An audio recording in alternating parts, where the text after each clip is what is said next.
की तुमच्यामध्ये ही आवड कशी निर्माण झाली?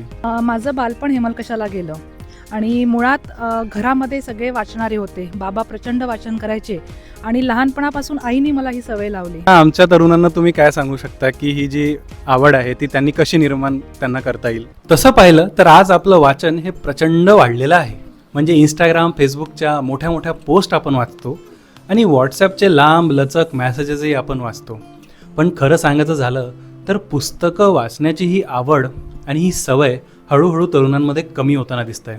तर आजच्या या व्हिडिओमध्ये आपण हे पाहणार आहोत की तुम्ही ही आवड तुमच्यामध्ये कशी निर्माण करू शकता. आज मी तुम्हाला जास्त काही सांगणार नाही. आज आपण भेटायला जाणार आहोत एका प्रोफेसरसोबत. त्या आहेत प्राध्यापिका मोक्षदा मनोहर नाईक. प्राध्यापिका मोक्षदा मनोहर या आनंद निकेतन महाविद्यालय आनंदवन वरोरा येथे सध्या मराठी विभागात कार्यरत आहेत. आणि त्यांच्याबद्दल सांगायचं झालं तर त्यांचे बाबा विलास मनोहर हे प्रतिष्ठित लेखक आहेत आणि हेमलकसा येथे गेली कित्येक वर्षांपासून समाजकार्य करत आहेत. सामाजिकतेचे अंग असणाऱ्या त्यांच्या पुस्तकांमुळे आणि कुटुंबातील कित्येक जण हे समाजकार्यात असल्यामुळे मोक्षदा मनोहर यांना सुद्धा समाजातील विविध प्रश्नांना स्पर्श करणारी पुस्तकं आवडतात असं आमच्या लक्षात आलं. तर वेळ वाया न घालवता आपण सरळ जाऊया मोक्षदा मनोहर यांच्याशी भेटण्यासाठी. हा व्हिडिओ शेवटपर्यंत पहा. याच्यामध्ये तुम्हाला खूप व्हॅल्युएबल असे लेसन्स मिळणार आहेत. तर चला मग भेटूया प्राध्यापिका मोक्षदा मनोहर यांच्यासोबत. नमस्कार मॅम, करिअरवर बोलू काही या चॅनलमध्ये आपलं स्वागत आहे. तर आज आम्ही तुम्हाला काही प्रश्न विचारणार आहोत की विद्यार्थ्यांमध्ये रीडिंग हॅबिट कशी डेव्हलप झाली पाहिजे. तर पहिला प्रश्न की तुमच्यामध्ये ही आवड कशी निर्माण झाली? ओके, नमस्कार विद्यार्थी मित्रांनो. माझं बालपण हेमलकशाला गेलं आणि मुळात घरामध्ये सगळे वाचणारे होते. बाबा प्रचंड वाचन करायचे आणि लहानपणापासून आईने मला ही सवय लावली. म्हणजे रोज संध्याकाळी शाळेतनं आल्यावर ती मला हातात गोष्टीचं पुस्तक द्यायची आणि त्यावेळेपासूनच मला संध्याकाळी शाळेतनं आलं की गोष्टीचं पुस्तक आपण वाचलं पाहिजे अशीच ती सवय लागत गेली. आणि दुसरं कारण घडलं ते म्हणजे जेव्हा मी दुसरीला पुण्याला शिकायला होती तर माझी आजी रोज रात्री झोपताना मला गोष्ट सांगायची आणि ती गोष्ट ऐकण्याची आवड निर्माण झाली. त्यातनं मग मी वाचनाकडे वळली. अजून एक प्रसंग असा सांगते की हेमलकशाला एक बँक होती. त्या बँकेमधले एक काका होते. ते माझ्याकडनं पुस्तक घेऊन जायचे आणि मग ते पुस्तक वाचून त्याला कवर लावून आणायचे. मग मी ते पुस्तक आणायचे, ते माझ्याकडं न्यायचे. तर ते एक खूप छान आमचा तो एक क्रम चालू राहिला. आणि मग त्यावेळेला मुळातच हेमलकशामध्ये माझी जे सगळे भावंड होती ती पण सगळी वाचणारी होती आणि अशा रीतीने माझं ते वाचन समृद्ध होत गेलं आणि घरातनंच मुळात ती मला सुरुवात करण्यात आली. त्याच्यामुळे मी वाचनाकडे वळली. अच्छा, म्हणजे सुरुवात लहानपणीपासून झाली आणि त्याचा तुम्हाला खूप फायदा झाला. तर आमच्या तरुणांना तुम्ही काय सांगू शकता की ही जी आवड आहे ती त्यांनी कशी निर्माण त्यांना करता येईल? ओके, एक तर लक्षात घ्या, कधीही कुठल्या गोष्टीची वेळ जात नसते. म्हणजे आज मी तुम्हाला जेव्हा विचारते मुलांना वर्गात तर ते म्हणतात की आता आम्ही कधी सुरू करायचं. तर वाचन हे तुम्ही कधीही सुरू करू शकता. तर मी नेहमी सुरुवातीला सांगते की तुम्ही पहिले विनोदी सुरुवात करा. जर तुम्हाला वाचनाची आवड डेव्हलप करायची असेल तर तुम्ही पहिले विनोदी वाङ्मय सुरुवात करा. मला स्वतःला ऐतिहासिक कादंबऱ्या खूप आवडायच्या. म्हणजे मी इतिहासाचा अभ्यास करायला आवडायचा, इतिहास वाचायला आवडायचा आणि त्यातनं मी पहिले ऐतिहासिक कादंबऱ्या वाचायला सुरुवात केली.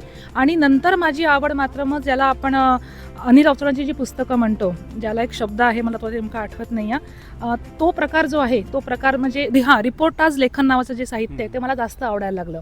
की जे साहित्य समाजाशी निगडीत आहे, जे साहित्य समाजाला केंद्रबिंदू मानतं किंवा समाजातल्या घटकांना जे महत्त्वाचं मान्यता देतं, अशी पुस्तकं मला जास्त आवडायला लागली. अर्थात कादंबऱ्या वाचत होती, ग्रामीण साहित्य आवडतं, दलित साहित्यही मला खूप आवडतं, ऐतिहासिक तर माझ्या मॅक्झिमम सगळं वाचून झालेलं आहे. आणि आजही मला जर पुस्तक मिळालं तर मी पहिले अभ्यास बाजूला करून पहिले पुस्तक हातात घेते. इतकी मी पुस्तकाची वेडी आहे. क्या बात आहे मॅम.